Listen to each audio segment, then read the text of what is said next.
Natapos ang ating last chapter sa Dandaden, kung saan nagtungo si Momo sa hot spring upang maligo. May mga matatandang lalaki naman ang nais siyang hulihin, ngunit biglang nasira ang hot spring district na naging dahilan upang makatakas si Momo. Ngayon, atin nang simulang talakayin ang susunod na chapter ng Dandaden, at ito ay ang chapter 35 at 36.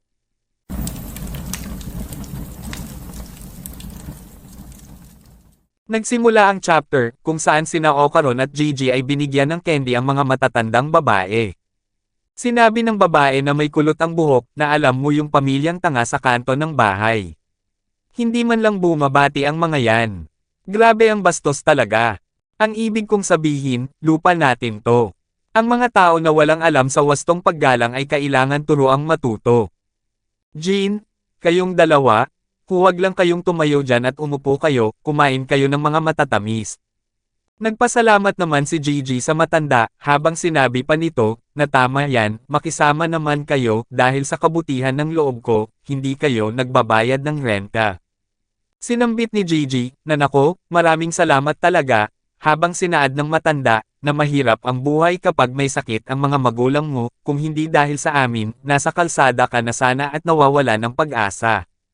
Sumagot naman ang isa pang matandang babae, na tama siya. Dapat kang magpasalamat. Kinausap ni Okaron si Gigi at sinambit na sino ba talaga ang mga tao na ito. Sinabi ni Gigi, na paupahan ang bahay na ito, hindi nila kami pinagbabayad ng renta habang nasa ospital ang mga magulang ko. Ito ang pamilyang Kito, sila ang mga may-ari ng lupa, dahil sa kanila, nakatira pa rin ako sa bahay na ito. Sinaad ni Okaron na kung ganoon, ang bagay na ginawa natin sa pader ay mali, habang sinambit ni Gigi na kung mapansin nila yon, magpanggap ka na hindi mo alam. Sinabi ng matanda na Jean, umalis ka at nawala, nang walang pahintulot namin. Sinambit ni Gigi na sabi ng kaibigan ko rito na gusto niyang makipagbonding, kaya't sinama ko siya. Okay lang naman yon, di ba? Sinaad ng matanda na alam kong hindi mo gagawin, pero hindi ka naman nagplano na magdala ng iba pang mga espiritista o kung sino man, di ba? Isa-isa namang nagsalita ang mga matatanda at sinabi na hindi ito biro. Walang ganitong bagay na tulad ng mga multo, tanga.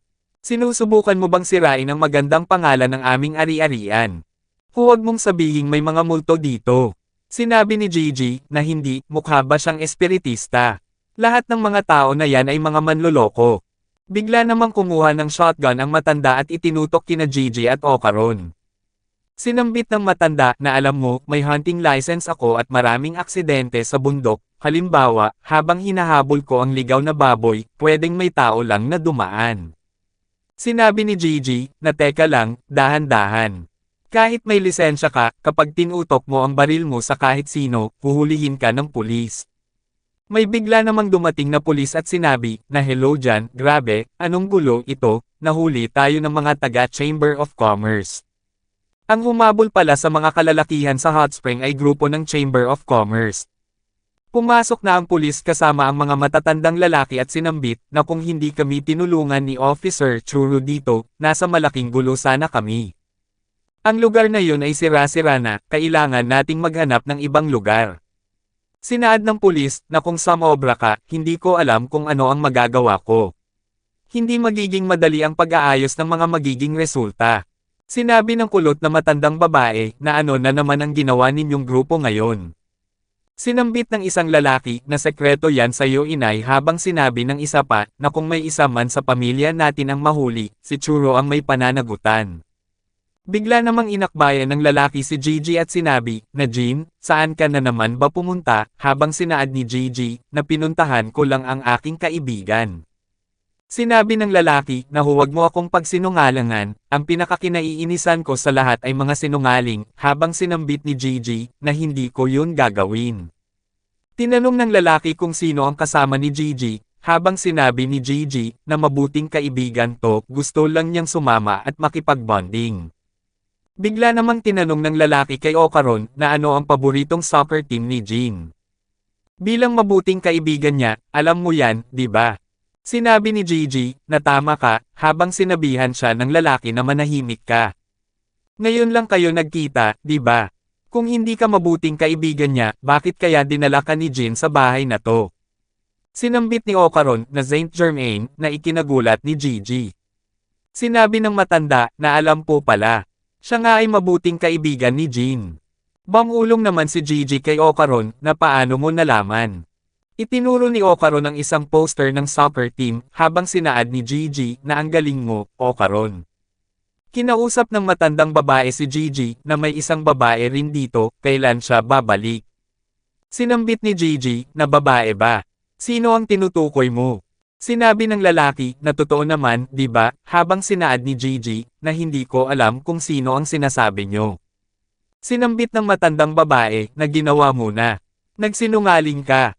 Inilipat ang scene kay Momo kung saan pinagmamasdan niya ang isang tao na nakatayo ng pabaliktad. Sinabi ni Momo sa kanyang sarili na ito ang dambana kung saan sinasamba ang Tsuchinoko, ang halimaw na ahas, pero anong meron sa lalaki na yun? Bigla namang nagsalita ang lalaki at sinabi na maari ba akong makatulong sa iyo sa kahit anong bagay. Sinambit ni Momo na ito ba ang Tsuchinoko Shrine habang sinaad ng lalaki na oo. Nahuli mo ako sa isang hindi magandang pagkakataon, gusto ko sanang maging YouTuber. Dito, sundan mo ako.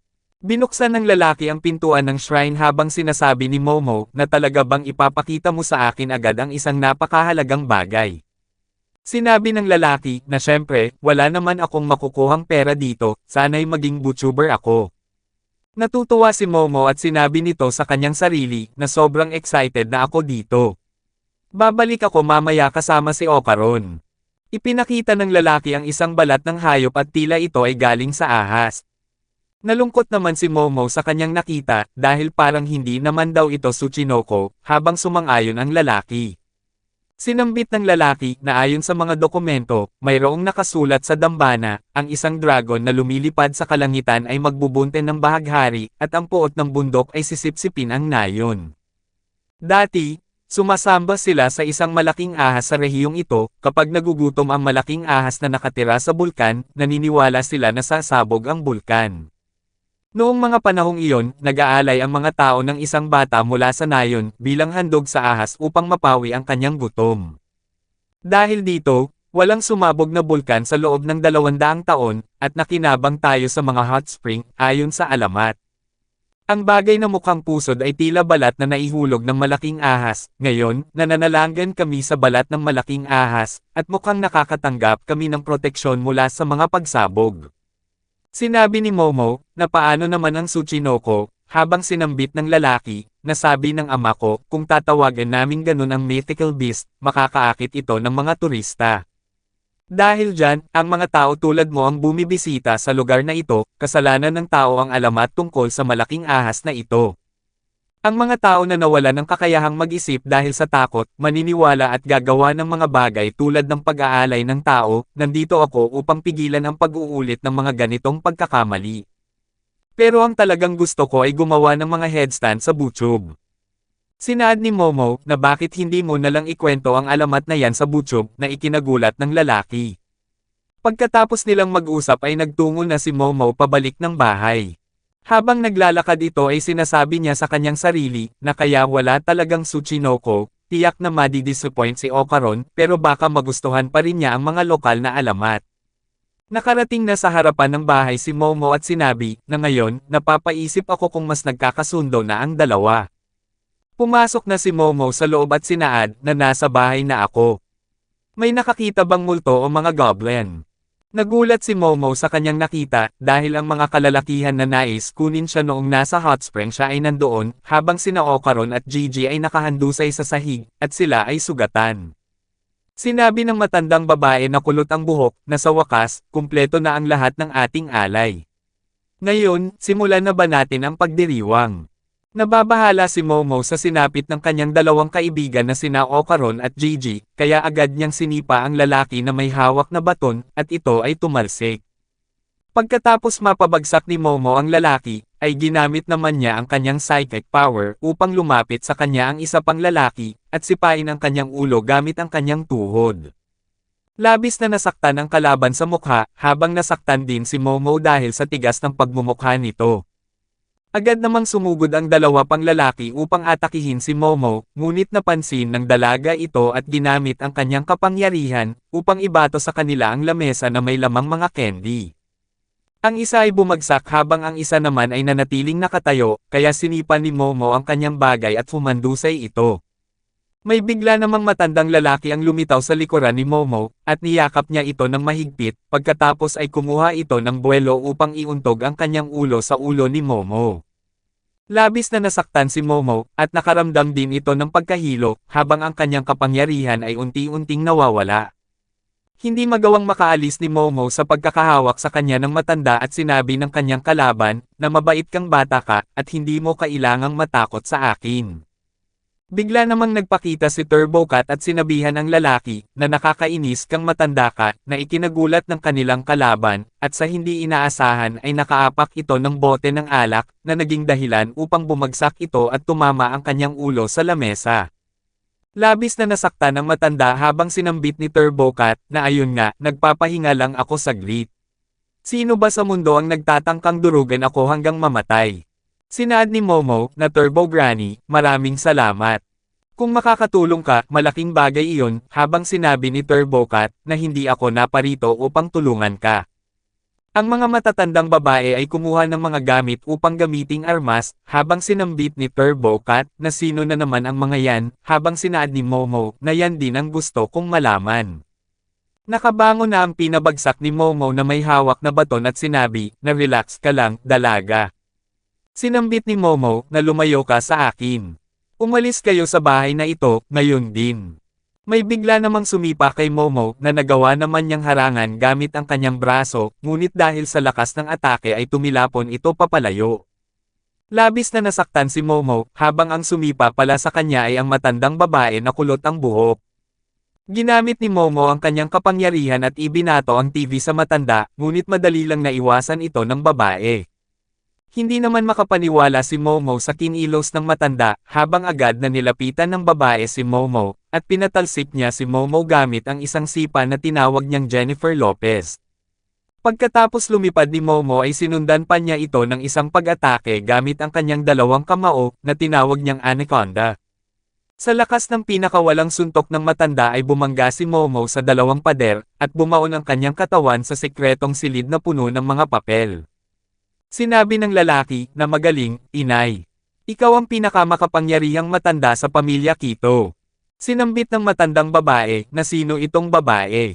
Mukhang gumagamit siya ng kakaibang kapangyarihan. Agad namang nakabangon si Momo at sinabi, na sino ang matandang babae na yan, habang sinaad ni Turbo Cat, na isang matigas na matandang babae lang. Sinambit ni Momo, na walang matandang babae na ganon kalakas, di ba? Habang sinabi ni Turbo Cat, na mayroon ngang isa sa inyong sariling bahay, at sumang-ayon naman si Momo. May mga bato ang lumulutang sa paligid ni Momo, habang sinabi ng lalaki, na tignan mo, inay. Ang mga bagay ay lumulutang at may pusa din na nagsasalita. Sinabi naman ni Momo, na anong meron sa silid na ito, napaka nakakatakot nito. Sinambit ng matandang babae, na sino ka ba? Hindi ka mukhang espiritu na tagapamagitan. Dahil nakikialam ka sa aming pista, mukhang nandito ka para sirain ang nayon. Pinrotektahan ng pamilya Quito ang nayon na ito sa loob ng maraming henerasyon, hindi ka namin papayagang gawin ang gusto mo. Sinabi ni Momo, na pumasok ka sa tahanan ng isang tao, ginulo ang lahat, at pagkatapos ay akala mo'y pwede kang makipag-usap ng ganyan. Ngayon, umalis ka na rito. Sinaad ng matandang babae, na sino sa tingin mo ang nagbigay daan para makapagpahinga ka sa mga mainit na bukal ng ligtas. Bigla naman nagpunta ang mga kasamahan ng matandang babae sa kanyang likuran habang sinasabi, na ito ay dahil sa pamilya Quito na nagbibigay ng mga alay sa dakilang ahas sa nakaraang 200 taon. Iyan ang dahilan kung bakit hindi pumutok ang bulkan, at pinagpala tayo ng mga mainit na bukal mula sa dakilang ahas. Kung hindi namin inaalagaan ang lupain na ito, ang nayon ay nasa ilalim na sana ng magma ngayon. Sinambit ni Momo, na sandali lang. Sinabi mo bang magbigay ng alay? Sinabi ng matanda, na naniniwala akong sinabi ko nga, dati, may altar dito, isang altar para sa sakripisyo ng tao.